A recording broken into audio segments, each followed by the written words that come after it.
अब आपको बताएं कि फ्रांसीसी खबररसां इदारे ने फ़लस्तीनी ज़राए के मुताबिक दावा किया है। उन्होंने ये दावा किया कि हमास के हुकाम अमरीकी सदर डोनाल्ड ट्रंप के गजा अमन मंसूबे में गैर मुसल्लह होने से मुताल्लिक शकों में तरमीम चाहते हैं। खबररसा इदारे AFP की रिपोर्ट के मुताबिक हमास के मुज़ाकरातकारों ने मंगल को दोहा में तुर्क, मिस्री और कतरी हुकाम के साथ बातचीत की।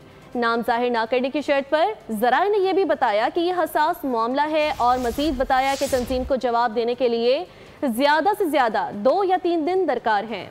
फ़लस्तीनी ज़राए ने कहा कि हमास गैर मुसल्लह होने और मुज़ाहमती धड़ों के कारकुनान की बेदखली जैसी कुछ शिकों में तरमीम चाहती है। ज़राए के मुताबिक हमास के रहनुमा गज़ा पट्टी से मुकम्मल इजरायली इनखला के लिए बैनुल-अक़वामी ज़मानतें और इस बात की यकीन दहानी भी चाहते हैं कि इलाके के अंदर या बाहर किसी किस्म की टारगेटेड किलिंग नहीं होगी।